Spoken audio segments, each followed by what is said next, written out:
আল্লাহ পাক রব্বুল আলামিন বলেন, গোলাম আমি টাকা চাই না, বাড়ি চাই না, গাড়ি চাই না, কিছুই চাই না, আমি চাই তুমি ইবাদতে জীবন কাটায় দাও। ব্যবসা করবা ইবাদত, তবে সুদ খাইবা না, কারণ আমি আল্লাহ তোমার কল্যাণ চাই, কখনো অকল্যাণ চাই না। ব্যবসার দ্বারা মানুষ অপকার হয়, লাভবান হয়, সুদের দ্বারা মানুষ বড় ক্ষতিগ্রস্ত হয়। মানুষের ক্ষতি দুনিয়াবি আখিরাতের ক্ষতি। সুদ খাইলে মানুষের ব্যবসার বরকত নষ্ট হয়ে যায়। সুদের দ্বারা গরিব কষ্ট পায়, সন্তান কষ্ট পায়, ঘরের ফ্যামিলি পর্যন্ত মরে যাওয়ার হালাত হয়ে যায়। সুদের দ্বারা ধনীরা আরো ধনী হয়, গরিবেরা আরো গরিব হয়। একজনে লোন আনছে, লোন উঠাইয়া কোন রকম একটা গাড়ি কিনা, ভ্যান রিক্সা চালায় চলে, মাসে মাসে কিস্তি দেয়। একজন একটা পিকআপ কিনছে, পিকআপ মাসে মাসে কিস্তি দেয়। আমার কাছে আইসা 2 বছর আগে, না হয় জানি করোনার আগে মনে নাই, আইসা কান্দতেছে, বাড়ি আমগো দেশে খালি কান্দে। কি ভাই? হুজুর একটু দোয়া নিতে। ঠিক আছে, আমি ব্যস্ত মানুষ, গেছি গা এরকম 3 বার। এবার সুযোগ পায় না। আমি কি লোকটা মনে হয় কিছু আলাদা কথা বলবে, ডাকলাম, আসেন। দরজার ভিতরে রুমের মধ্যে এনে বললাম, লোকটা গামছা চোখে লাগায় কাঁদতেছে, হুজুর আমি লোন উঠাই, এরপর একটা পিকআপ কিনছি, কিস্তিতে টাকা আইনা কিস্তি দিতে গিয়ে আটকায় গেছি। পিকআপটাও রাস্তায় অ্যাক্সিডেন্ট হয়ে গেছে, এখন আমি কিস্তি আদায় করতে পারি না। পাওনাদারেরা, আমার ঘরে একটা উপযুক্ত মেয়ে আছে, বিবাহের অবস্থা, আমার মেয়েকে এসে মারে, আমার স্ত্রীকে মারে, আমি কি করবো হুজুর? আমি এখন গলায় ফাঁস দেওয়া ছাড়া কোনো পথ দেখি না। এই বেটা, সুদ খাইয়া কেউ শান্তিতে আছে? একটা প্রমাণ দাও, আমি সুদের বিরুদ্ধে আর জীবনে আজ করব না। একটা প্রমাণ দাও যে সুদ খাইয়া কেউ শান্তিতে আছে। ওর কিডনি নষ্ট, মাইয়া পোলা কোনো না কোনো এক বিপদে আছে, হাড়ুর উপরে হামলা, দোকানের উপরে হামলা, শান্তি নাই।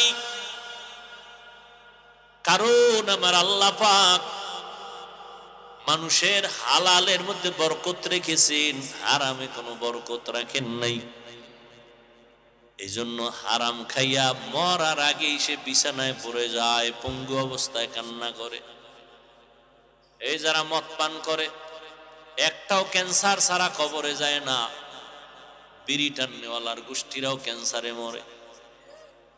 এটা বানায় কই? ক্যান্সারের রোগী আগের তুলনায় বেড়ে গেছে, ক্যান্সার হসপিটালের সিট খালি নেই। কিডনি রোগ বেড়ে গেছে, হারাম খাইতে খাইতে শরীর নষ্ট, ইমান নষ্ট। মাইয়া পোলারা লাথি মাইরা ফালায় দেয়, শেষ সময় বাবারে আর বাবা কইতে চায় না, ওর শরীর নাই, ওর পেছনে টাকা খরচ করতে করতে ছেলেদের মেজাজ গরম। হারাম খেয়ে কোনোদিন শান্তি অর্জন করা যাবে না। আল্লাহ আমাদের বানাইছেন আমাদের সুস্থতার জন্য, যা প্রয়োজন তার ব্যবস্থাও করেছেন। আল্লাহ বলেন, বিশাল আসমান তোমার গোলাম, জমিন তোমার গোলাম, পাহাড় তোমার গোলাম, সব তোমার। তোমার কথায় পাহাড় চলবে, তোমার কথায় সূর্য চলবে। আল্লাহর প্রিয় বান্দা নামাজ পড়বে, সূর্য ডুবে ডুবে হালাত কয়, ও আল্লাহ নামাজটা কাজা হয়ে যায় নাকি? সূর্যরে কয়, সূর্য একটু অপেক্ষা কর, আমি নামাজটা পড়ে নেই। নামাজে দাঁড়ায় কাঁদতেছি, সালাম ফিরাইয়া দেখি এখনো সূর্য ডুবে নাই। এটা অবিশ্বাস করবে একদল। তো অবিশ্বাস কেন করবেন? সূর্য তো আমার গোলাম, মানুষের গোলাম। আমি যদি আল্লাহর গোলাম হইয়া চলতে পারি, তো সূর্য আমার গোলামি করতে 1000 বার বাধ্য।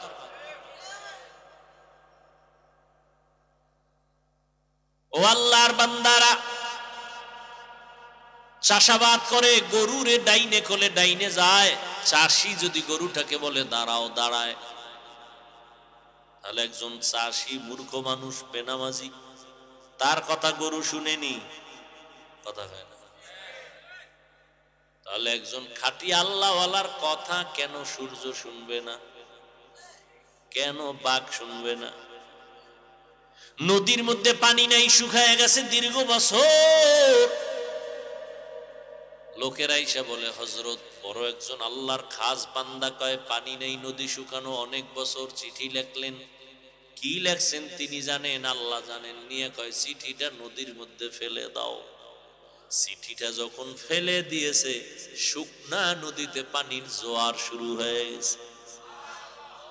এ বলে বিশ্বাস করা যায় কোন? তো এটা একটা কথা? দীর্ঘ বছর পানি নেই নদীতে, এটা চিঠি লেখছে, চিঠিটা ফালায় দিছে, পানি জোয়ার শুরু হয়ে গেছে, এটা একটা কথা? এ জ্ঞানে ধরে, মেধায় ধরে, কিন্তু না ধইরাও উপায় নাই। কামটা তো ঘটাইছেন আল্লাহ পাকের প্রিয় বান্দা হযরত ওমরে ফারুকের লেখা চিঠি দিয়া। সরমনের পিসা বইলে মোটামুটি কাফের বললে আর টেনশন ছিল না, এটা কাফের বলা যায়। শরীয়তপুর হাজী শরীয়তুল্লাহর বংশধরেরা যদি এরকম একটা ঘটনা ঘটাইয়া লইত, তাহলে মোটামুটি কাফের বললেও কোনো টেনশন ছিল না, সব কাফের, এটা হইতে পারে। কাফের বলনেওয়ালারা টেনশনে ভরে গেছে, ওমরের কেমনে কই, বুঝেন নাই? বড় কঠিন। বলবেন হুজুর ওমরের সাথেও কি দুশ্মনী করে হুজুরেরা? আরে 20 রাকাত তারাবি পড়ে না কেন? কয় মোহাম্মদের মানি, ওমরের মানি না। কয় মানতে গেলে 20 পড়া লাগবে।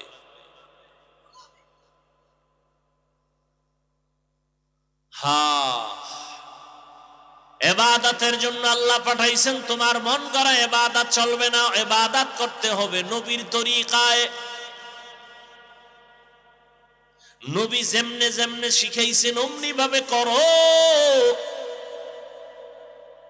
কিতাবে যেমন লেখছে এমনে করো না, না না। আল্লাহ কয় সাল্লু কামা রাআইতুমুনি উসাল্লি। ও সাহাবায়ে কেরাম, আমাকে যেমনে নামাজ আদায় করতে দেখো এমনি তোমরাও আদায় করো। নবীজি দেখায় দিয়েছেন নখগুলো কেমনে কাটবা, এইভাবে কাটো। কাদের দেখাইছেন? সাহাবায়ে কেরামদের। এখন আমরা যদি নবী কেমনে নখ কাটছেন জীবনে দেখি নাই, স্বপ্নেও দেখি নাই, কেমনে কাটছেন? কয় সাহাবাদেরকে দেইখা কাটো। কয় সাহাবীরও দেখি নাই। তাদের দেখছেন তাবিন, তাদের দেখো, কয় তারও ভাই নাই। তাদের দেখছেন তাবে তাবিন, তাদের দেইখা কাটো, কয় তাদেরও ভাই নাই। কারে পাইছো? কয় ওলামায়ে কেরাম পাইছি। কয় ওলামায়ে কেরাম তাদের দেখছেন। অতএব ওলামায়ে কেরাম যেইভাবে নখ কাটেন এইটাই মদিনাওয়ালা নবীর তরিকা।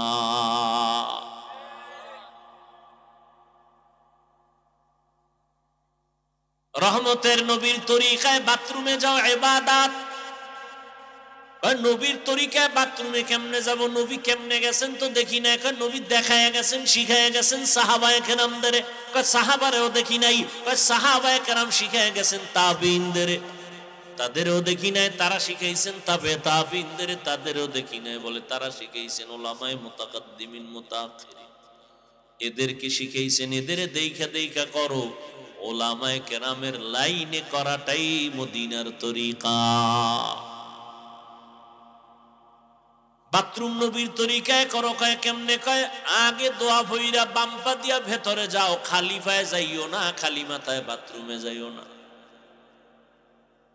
নবীর তরিকা হলো টুপি দাও বা কোনো একটা কাপড় মাথায় দিয়া যাও, খালি মাথায় যাইও না, খালি পায়ে যাইও না। বাম পা দিয়া ঢুইকা বাথরুমে যখন বসবা হাঁটুর উপরে কাপড় উঠাইও না। বাম পায়ের উপরে ভর দিয়া বসবা, ডান পায়ে না।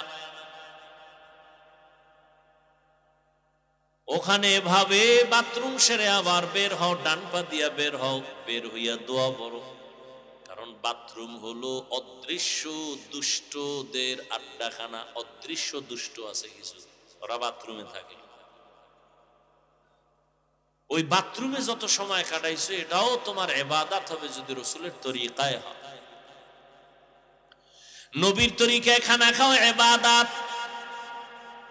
বলে কেমনে? খানার আগে হাতের দুনো কবজা ধুইও। হুজুর গো কথা মানুষ নাই রে, নিমো খারামেরা এখন সরকার অর্ডার দিছে, এখন দই কেন? কয় করো না। আর এতদিন যে রাসূলের সুন্নাত কইছিল দয় নাই। নবীর তরিকা যেই প্লেটে ভাত নিবা ওই প্লেটে হাত ধুইবা না, আলাদা পাত্রে হাত ধুইবা কবজা পর্যন্ত, দোনো হাতের। ইবাদত। প্লেটে খানা নিয়ে ডান দিক থেকে খানা শুরু করবেন, সুন্নাত।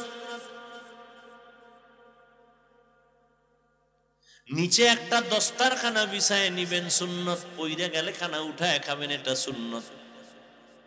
খালি মাথায় না বসা উত্তম। চেয়ার টেবিলে খাবেন না, এটা সুন্নত। চেয়ার টেবিলে খানা খাওয়া রসুলের তরিকার বিরোধী। রসুলের সময়ে চেয়ার ছিল, টেবিল ছিল, কিন্তু নবী কখনো চেয়ার টেবিলে খানা খান নাই। খানার শুরুতে হালকা একটু লবণ নুন নিয়ে নেবেন, এটা সুন্নত। খানার ফাঁকে ফাঁকে শুরুতে দোয়া আছে, ফাঁকে ফাঁকেও দোয়া করবেন, লাকাল হামদু ওয়া লাকাশ শুকর। খানা যখন শেষ হয়ে যাবে, আবার দোনো হাতের কবজা ধুইবেন, খানার প্লেটে না ভিন্ন পাত্রে। কয়জনে মানেন হিসাব করেন। খানার মধ্যে যত জুটা হবে, জুটা কি বলে আপনাদের এলাকায়, জুটাগুলো খবরদার পানির মধ্যে ফেলবেন না। আপনি মানুষ একসের দামি আল্লাহর কাছে, আপনার দাম এত বেশি, আপনার জুটা খাওয়ার জন্য বিড়াল পাগল।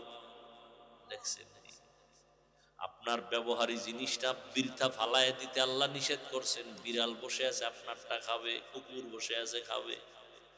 পানির মধ্যে খাইয়ে ফালায়ও না, তোমার জুটার স্বাদ নষ্ট হয়ে যাবে। আর এক দল আছে তোমার এই জুটা খাওয়ার জন্য, অদৃশ্য কিছু লোক আছে, অদৃশ্য মখলুক আছে, জিনেরা। অতএব পানির মধ্যে ফেলবা না, জুটা তুমি শুকনো জায়গায় ফেলে দাও, কোনো এক জায়গায় নিরাপদে, কুকুর বিড়াল ভিন্ন যারা খায় খাক। আল্লাহরে পাওয়া অনেক সহজ, উল্টা পাল্টা করলে অনেক কঠিন। কয়জনে মানে ভদ্রতা, বাম হাত দিয়ে লবণ লয়, বাম হাত দিয়ে একটু পায়খানা লয়ে লো, দেখায় ভদ্রতা। আমি ডান হাত দিয়ে লইলে লবণের মধ্যে যদি আমার খানা লাগে, কি ভদ্র,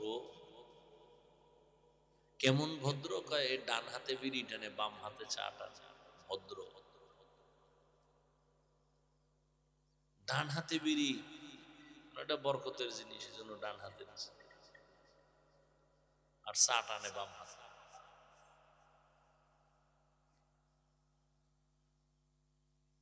কই আমাদের বাম হাতটা মানে সেকেন্ডের মাথায় দৌড় দেয়, আমাকে বাম হাত তো কোনোদিন দৌড়ে না, আমাদের ডান হাত দৌড়ে। আপনার সম্মান কত বাড়ছে আর আমগোটা কত কমছে। গরুর মতো হাঁটে আর চাটে, হাঁটে আর চাটে। গরু তো হাঁটে আর খায়, এও গরুর মতো হাঁটে আর খায়। অথচ একটা খানার মধ্যে কত ডাইনে বামের নজর করে, করে না? খাইয়া কয় পেট ব্যথা করে, পেট ব্যথা করবে কে? বিসমিল্লাহ কইছো। মানুষের সামনে খাইছো, ওই বেটার খিদা 3 দিনের, এ পারে না থাবা দিয়ে নিয়ে হের সামনে বইয়ে মোষ তাওয়ায় তাওয়ায় খায়। তো তোর ফেটে গজবে ধরবে না তো ধরবে। বদনজর বড় খারাপ জিনিস।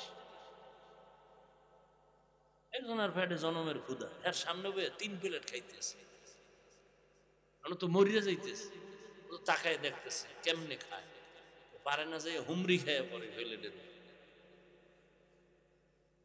আর এই খাওয়া খায় বিছনা যায় হইয়ে পড়ে, বাথরুমের দরজা খুইলা রাখোটা আটকানের আর দরকার নেই। বদনজরে অ্যাকশন রিয়াকশন শুরু হয়ে গেছে। বদনজর বদনজর বদনজর, জিনেরও বদনজর লাগে। খুব সাবধান। এজন্য কোনো কিছু খাওয়ার আগে অন্তত বিসমিল্লাহ হইলেও কইরে নেবে। আর কারো সামনে খাইবেন না। এই রাতের বেলা ঘরে যাই খাইবেন, জানালা খোলা রাইখে খাইবেন, বাহির থেকে নজর আসতে পারে। বলার দায়িত্ব আমার। আপনার ফন্ডি দিলে তার আমি চলি না, আমি রসুলের মোহাব্বতে বলে গেলাম। আপনি ফন্ডিতে আপনি মরেন, এটা আমার।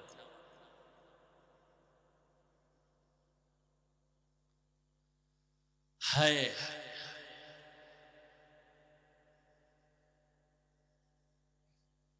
ঘুমাইবেন নবীর তরিকায় ইবাদত। বলে কেমনে? কয় অজু সহকারে ঘুমাও, ডান কাতে ঘুমাও। এ কায়েত দেওয়ার কোনো টাইম আছে? এ মোরা মোবাইল নিয়ে মোরা খাবায় আছে। হারাটা রাত আমরা মোনাজাত ধরি বই আর হে ধরে হইয়া সারাটা রাত এই মোবাইল, সারা রাত। কির হুজুর কির খাজুর সব এই রোগে রোগী। যে জোরে ঠিক কয় মনে হয় সব আমি আকাম করি। হে ভালো,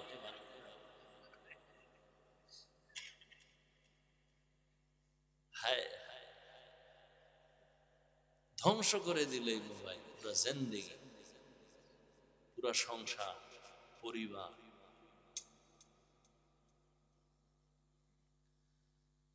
ডান কাতে ঘুমাবেন, দোয়া পরে ঘুমাবেন, দরুদ শরীফ পরে ঘুমাবেন অজু সহকারে। ইনশাআল্লাহ আল্লাহ যদি কবুল করে নেন, লাগাতারে আমল যদি চালু করেন, ইনশাআল্লাহ ঘুমের মধ্যে আমার রসুলের সাথে মোলাকাত হয়ে যাবে।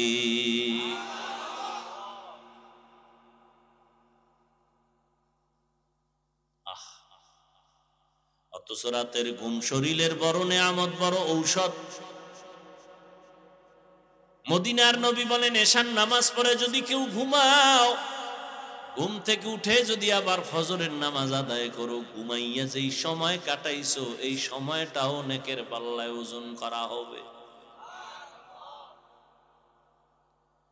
এরে আমার কলিজার যুবক,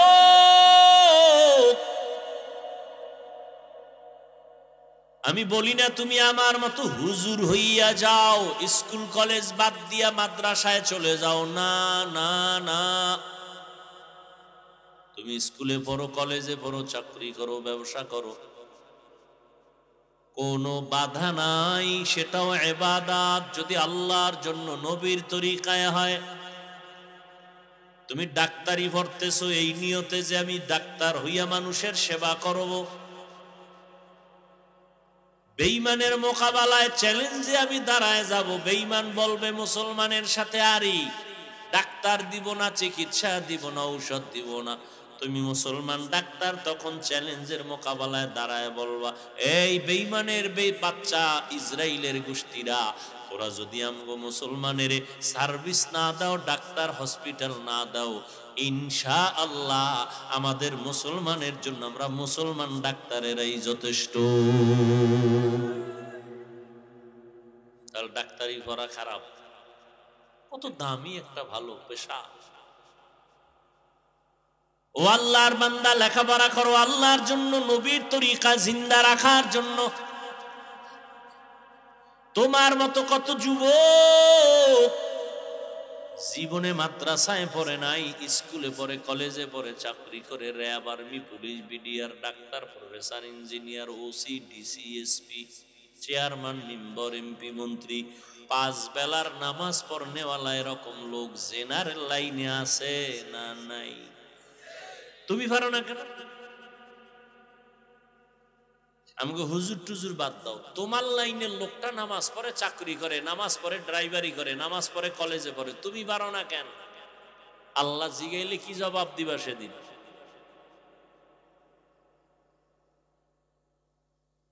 আল্লাহর কাছে কেমনে দাঁড়াইবারে বাবা? কয়দিন আর যৌবনের বাহাদুরি করবি রে যুবক? গাড়ির নিচে যুবকের লাশ, পানির নিচে যুবকের লাশ, ঘুমের বিছানায় যুবকের লাশ। এমন একটা দিন নাই যুবকের লাশের কোনো খবর নাই। যে ঈদ গেল, ঈদুল ফিতর, কত মানুষ মরে গেল একসাথে, 5 জন, 8 জন, 20 জন। আর এখন তো তোমার মরণ ফাঁদের আর এক নাম বাইক।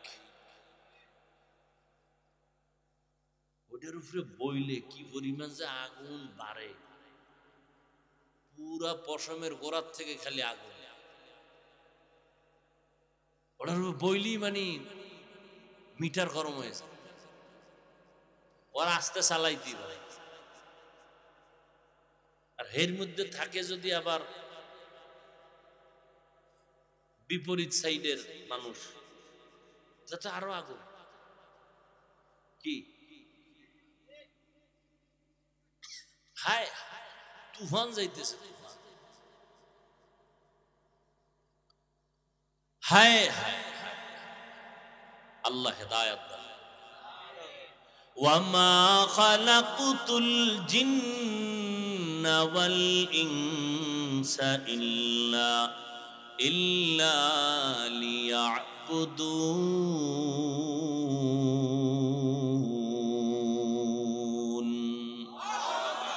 মা খালাকুতুল জিন্না ওয়াল ইনসি বাখা জুজ ইবাদাত নিস্তে মাকসুদ আজ্জাহা। ইবাদতের জন্য আল্লাহ বানাইছেন। আল্লাহ বলেন তুই আমার গোলামি কর, গোটা দুনিয়া তোর গোলামি করবে। দুনিয়া তোমার গোলাম, তুমি আল্লাহর গোলাম। তুমি টাকার পেছনে দৌড়াও কেন? টাকা তোমারে খুঁজবে, তুমি টাকা খুঁজো কেন? তুমি সম্মানের চেয়ার খুঁজো কেন? সম্মানের চেয়ার তোমারে খুঁজবে, সম্মান তোমারে খুঁজবে রে বাবা।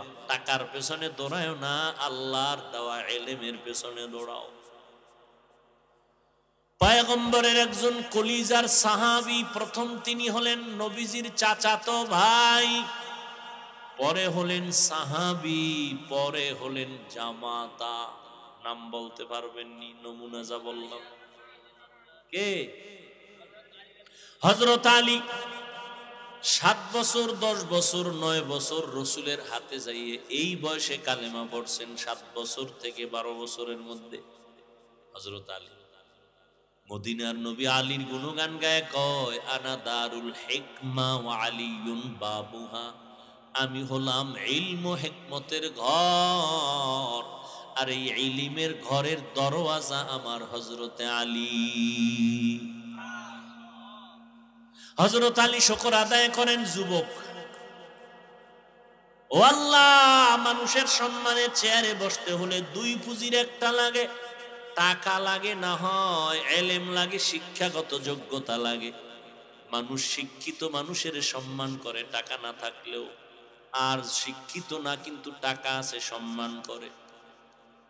ও আল্লাহ, তুমি আমাকে টাকা দাও নাই, তুমি ইলমে দ্বীন দান করছো, কোরআন দান করছো, সম্মানের জন্য আমি অনেক খুশি। টাকা পাইয়া তো খুশি না।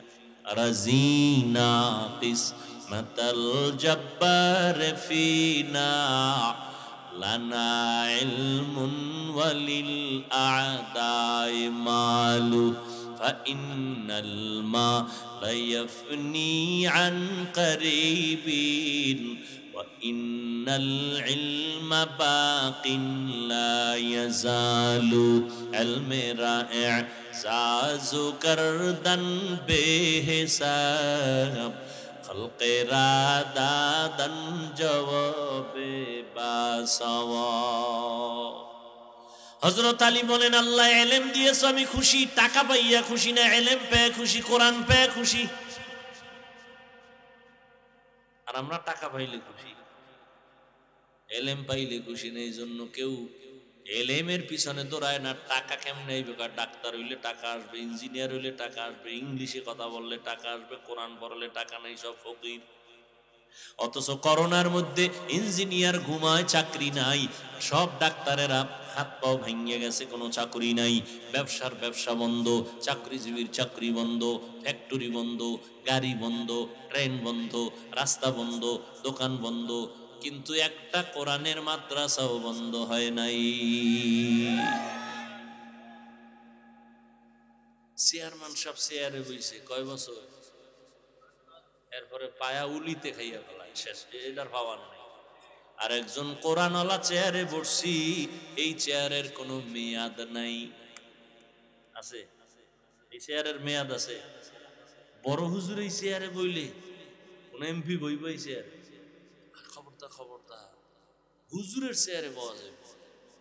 এবার বুঝেন, একটা হলো মাওলার সিলেকশন, আর একটা হলো বান্দার ইলেকশন। বান্দার ইলেকশন, মাওলার সিলেকশনের সম্মান হযরত আলী বলেন আমি টাকা পাইয়া খুশি না, আমি কোরআনের ইলম পেয়ে খুশি। কারণ টাকায়ও সম্মান পাওয়া যায়, মেয়াদ নাই। ভাই কখন যদি ফুলের মালা দিয়ে আবার জুতার মালাও দিতে পারে, কিন্তু কোরআনের ইলমের সম্মান এত বেশি। টাকাওয়ালার টাকা আজ আছে কাল থাকবে না, ইলমওয়ালার ইলম সিনায় ডুববে আর বিদায় হবে না। টাকাওয়ালা গরিব হয়ে গেছে নাই কি? কোটি টাকার মালিক দেখো অভাব হয় না দূর, গরিব ঘুমায় আরাম করে মনটা বাহাদুর। ফেরাউনের লাশটা দেখো মিশর জাদু ঘরে, খায় না মাটি পোকা মাছি সবাই ঘৃণা করে। ঠিক নেই? ফেরাউনের চেহারা কিন্তু অনেক সুন্দর ছিল, দাড়ি ছিল এত বড় বড়। হুজুর টাকার অভাব নাই, ক্ষমতার অভাব নাই, এরপরও কেউ ফেরাউনের নাম শুনলে দোয়া করে কি? পৃথিবীতে আমগো মুসলমান বাদ দেন, কোন বেঈমানের ঘরে কোন সন্তান আছে ফেরাউন? দুই একজন আছে, এদিকে শরীয়তপুরে আছে, যে অমুকের নাম, আমার ছেলের নাম মুহাম্মদ ফেরাউন। হ্যাঁ, কেউ যদি বলা হয় তুমি ফেরাউন রাখো, না না না না, আরে তোর মাসে মাসে 50,000 টাকা দিব। 50,000 টাকা ভাইয়া বেঈমান কইবে আমি পারব না, আমার টাকার গুল্লি নেই। আমগো বাঙালি জাত বড় বেতাইলে, ও কইব আসলে দিবানি, কহা স্টাম্প কর দিমু, তাহলে নাম রাইখা দিলাম, পরে তওবা করে নিব। সারা দুনিয়াতে কারো ফেরাউন নামে একটা সন্তান নাই, নমরুদ নামে সন্তান নাই। কারণ অভিশপ্ত মানুষগুলোর জন্য কেউ মন কাঁদে না, কেউ তাদের পছন্দ করে না। কোরআনে যদিও তাদের নাম আছে। ও আল্লাহর বান্দারা, হযরত আলী বলেন টাকাওয়ালার টাকা আজ আছে কাল থাকবে না, ইলমওয়ালার ইলম সিনায় ডুববে কখনো বিদায় হবে না। তবে এখানে যুবকরা আছো, শিক্ষিত, তোমরা শিক্ষা অর্জন করো। তোমাদেরকে একটু পয়েন্টটা বলেই দেই, শিক্ষাগত জ্ঞান সিনায় ঢুকলে এটা যায় না, যায় না, যায় না, 1000 কোটিবার সত্য কথা যায় না। তবে এই জ্ঞানটাও সিনার থেকে চলে যাবে যদি এই ইলমের সাথে, জ্ঞানের সাথে, বা জ্ঞান শিক্ষা যিনি দিছেন তার সাথে বেয়াদবি করো, তো জ্ঞান থাকবে না। শিক্ষকের সাথে মাস্তানি না, তোমার বাবার টাকা আছে, সেই টাকার বাহাদুরি দেখাও, শিক্ষকের সাথে বেয়াদব কোথাকার। লিখে রাখ, মরার আগে বিছানায় পঙ্গু হয়ে যাবে, লিখে রাখ। হযরত আলী বলেন মান আল্লামানি হরফান ইনশাআ বাআ ওয়া ইনশাআ আ'তাকা। আমাকে একটা অক্ষর যে শিক্ষা দিলেন, তিনি আমার মাথার মুকুট, চাইলে তিনি আমারে গোলাম বানাইয়াও রাখতে পারেন, বিক্রিও করতে পারেন। তিনি আমার এত দামি ব্যক্তি। মা বাবায় তোমার এত শিক্ষিত মানুষ, তারপরও সন্তানের এই লেখাপড়া করাইয়া নিজে মানুষ বানাইতে পারে না, আরেকজনের কাছে দেয়। ওই শিক্ষক তোমারে ধৈর্য ধৈর্য হাতে কলমে দস্তখত শিখায়, ইংলিশে কথা বলা শিখায়, তার সাথে বেয়াদবি করবা, কপাল পুড়ে যাবে। আর আল্লাহর কাছে মাপ চাইলেও ক্ষমা নাই, কারণ এটা বান্দার হক। বান্দার হক বান্দায় আগে মাপ দিতে হবে, তারপরে আল্লাহ দিবেন। শিক্ষকের সাথে বেয়াদবি করেছো, শিক্ষক ক্ষমা না দেওয়া পর্যন্ত আল্লাহ দিবেন না, আল্লাহর ওয়াদা। বান্দার হক। হযরত আলী বলেন আমি ইলম পেয়ে খুশি, টাকা পাইয়া খুশি না, মাল পেয়ে খুশি না, মাল পেয়ে খুশি আবু জাহাল, আবু লাহাব। আমরা ইলম পেয়ে খুশি, কারণ ইলম বিদায় হবে না। দ্বিতীয় ব্যবধান হলো টাকাওয়ালার টাকা যত বাড়ে তত দুশ্মন বাড়ে, আর জ্ঞানীদের জ্ঞান আর ইলম যত বাড়ে তত বন্ধু বাড়ে। টাকাওয়ালার টাকা বাড়লে বন্ধু বাড়ে, সব দুশ্মন, চারিদিকে সব দুশ্মন। বডিগার্ড বডির উপরে ছুরি মারে। হযরত আলী বলেন ৩ নাম্বার ব্যবধান, টাকাওয়ালার যত বয়স বাড়ে তত সবার ঘৃণা বাড়ে, আর এলেমওয়ালার যত বয়স বাড়ে সবার মোহাব্বত বাড়ে। টাকাওয়ালা যত বুড়া হয়, বউও কয় মরে না কেন, ছেলেরাও কয় ইমাম সাহেব একটা জালালি খতম দেন তো, তাড়াতাড়ি বাবায় মরে যাক, তাহলে বাবার টাকা পয়সা দিয়ে একটু আড্ডা দিব, যেখানে সেখানে ঘুরতে পারবো, কিন্তু এই বাবার কারণে পারি না। দেখেন না বৃদ্ধাশ্রমে কি কান্নাকাটির হিরিক পড়ে গেছে সন্তানরা মা বাবার। কয়েকদিন আগে একজন আমার শুনাইছে, আমি দেখি নাই, ফেসবুক চালাই না, আল্লাহর শুকর, আল্লাহ এই গজব থেকে আমার হেফাজত করো। তোমাকে দোয়া তোমরা কইরে না, কারণ এই দোয়া কবুল হইতো না, বেতাল্য অবস্থা, যে আকাম চলতেছে। সেদিন একজনে কইছে, আমি দেখি নাই ফেসবুকে, যে সন্তান বাবারে নাকি ইচ্ছারম পিটাইছে। এইটা আবার ভাইরাল হয়েছে বলে, তোমরা দেখছো কিনা জানি না, বাবারে পিটাইতেছে সন্তান।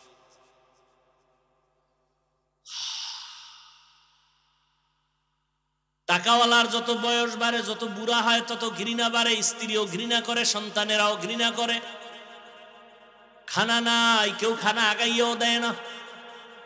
আর এলেমওয়ালারা যত বুড়া হয়, দেখছেন হাটহাজারীর হুজুর বুড়া হয়ে গেছে, বড় বড় মুহাদ্দিস সাহেবরাও লাইনে দাঁড়ায় থাকতো তার জুতা টানার জন্য, বরকত। আল্লাহ কি সম্মান, এটা টাকা দিয়ে পাওয়া যায়।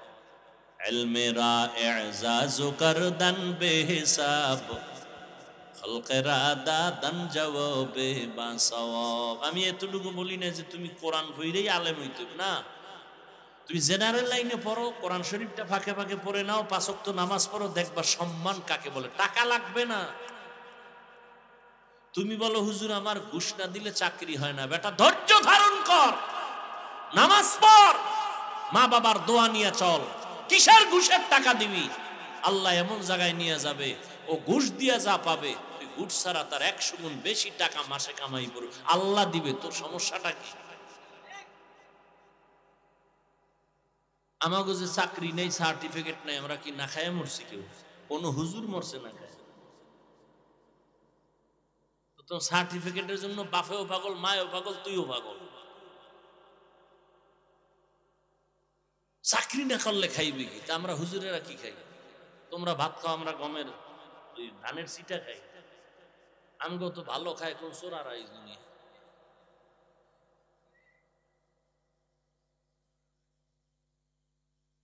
মিষ্টি দিবা, দাও, বিসমিল্লাহ বিসমিল্লাহ, নাই। আর কোটিপতি আস্তাগফিরুল্লাহ, নাউজুবিল্লাহ। খবরদার, বিষ দে বিষ, এই মিষ্টি দিস, কারণ এটার মধ্যে রেড অ্যালার্ট দেওয়া আছে, খাইলেই বিষ। গরু দে, ৬ কেজি ২ হুজুরে খাইয়ে গেছে, নাই। হ্যাঁ, কোটিপতির সামনে খবরদার, খবর। একটা পেঁয়াজ কেটে দে, পেঁয়াজ, নুন দাও, আর ১ চামচ একটু ডাইল, সারা ভাত। খবর, ওই জগতে যাওয়া নিষেধ। কি করবি? কি রুটি? দামি রুটি না, কোনো দামি রুটি না, একেবারে যেটা সবাই সচরাচর খাইতেও পারে না, এইরকম লাল আটা খুঁজে আনো, মজা নাই। এরপর শান্তি আছে? শান্তিকে দেন। দেখছেন নি, মনে যখন চাইছিল এই খাবো সেই খাবো, তখন টাকা ছিল না। আর এখন টাকার অভাব নাই, ডাইনিং টেবিলে ১৩ রকমের ভর্তা, ১৪ রকমের সবজি, ১৫ রকম গোশত, ১৭ রকমের মাছ।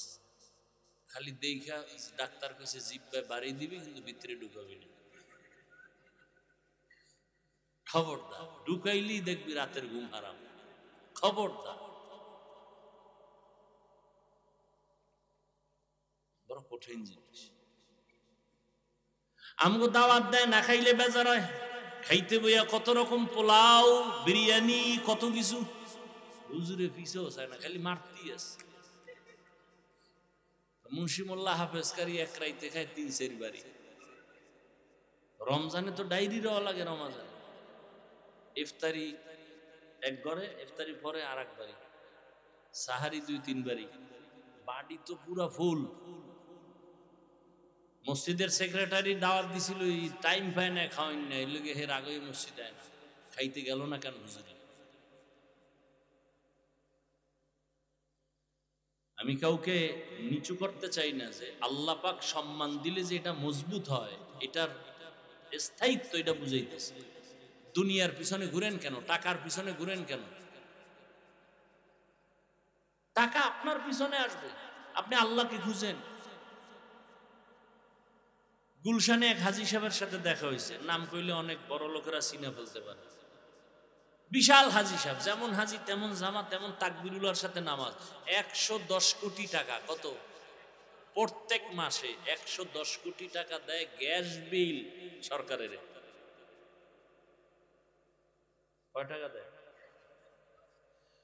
95 কোটি টাকা দেয় কর্মচারীদের বেতন প্রত্যেক মাসে। এমন কোন মাদ্রাসা মসজিদ নাই তার অনুদান নাই। 1 টাকাও হারাম ইচ্ছা করে খায় না। সরকারের বিল দিতেছে, গ্যাস বিল 110 কোটি, কর্মচারীদের বেতন 95 কোটি।